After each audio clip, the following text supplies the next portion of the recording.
Les données montrent que l'économie russe s'est rétrécie le plus depuis 2009, après que la crise monétaire a secoué la demande des consommateurs.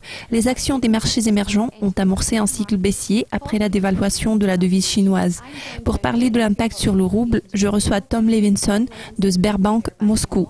Tom, la PBOC est intervenue pour la deuxième journée consécutive mercredi dernier, alimentant une nouvelle vague de la guerre d'échange. Après la première tentative de la Banque centrale mardi dernier, le glissement du yuan de 1,08% a été dépassé par le ralentissement du rouble de 2,4%. Vu que la course vers le bas bat son plan, peut-on voir la victoire du rouble contre les devises majeures ? À vrai dire, il est si agréable de vous entendre compter le rouble parmi les devises majeures en ce moment. Alors pour ce qui est de ses chances en termes de course vers le bas, je ne suis pas trop sûre. Le rouble a déjà chuté de 40% par rapport au point de mi-parcours de l'année passée, tandis que le yuan a perdu 3% à peine.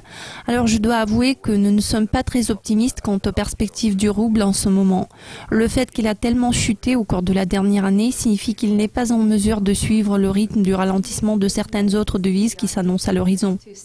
Malgré tous les efforts déployés par la Banque centrale de Russie afin de stabiliser le rouble, même avant la dévaluation du yuan chinois, la plupart des négociants de contrats à terme tablaient sur la baisse continue du rouble. Croyez-vous que la Banque centrale pourrait faire une pause dans son cycle d'assouplissement à l'époque où les banques locales restent coupées des sources externes de financement ? C'est un débat intéressant, surtout en ce qui concerne les marchés locaux. Un nouvel affaiblissement du rouble que nous observons depuis quelques semaines en termes d'échange du dollar-rouble a mené la paire vers le niveau de 60 et puis vers 65. Je crois qu'il est probable que nous verrons une pause en septembre et puis la banque est censée poursuivre le cycle d'assouplissement d'ici la fin de l'année. Il se peut que nous voyions une nouvelle baisse de 100 points de base à 10% à la fin de cette année. Vos prévisions pour 12 mois se situent au niveau de 67. C'est un niveau jamais vu depuis le 4 février de cette année. Nous avons des sanctions, un relèvement potentiel des taux aux États-Unis et des attentes d'une dévaluation de la monnaie chinoise de 5%. Certains affirment que les investisseurs pourraient négliger la récession de 2015 en Russie, à condition que les perspectives de 2016 soient favorables. Avez-vous une vision optimiste à cet égard ? C'est une nouvelle réalité à laquelle le rouble doit faire face depuis que la Banque centrale de Russie a décidé de mettre en place le régime de change flottant à la fin de l'année dernière. Cela est devenu extrêmement dépendant de la direction que prend le prix du pétrole. Tant qu'il est difficile de prévoir une tendance généralement haussière pour le pétrole, il est tout à fait logique de supposer que la monnaie russe ne pourra pas s'apprécier fortement durant l'année prochaine.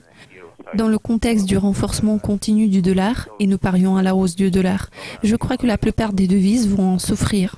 Vu que la Russie doit faire face à une forte baisse de son excédent de la balance des transactions courantes, je crois que le rouble peut potentiellement se montrer très résilient contre un dollar plus fort, surtout en comparaison avec d'autres paires de devises.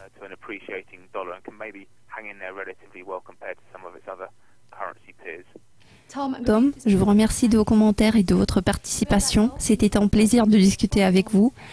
Notre temps est écoulé. Pour plus d'actualités financières, cliquez sur le site de Dukascopy TV. À très vite.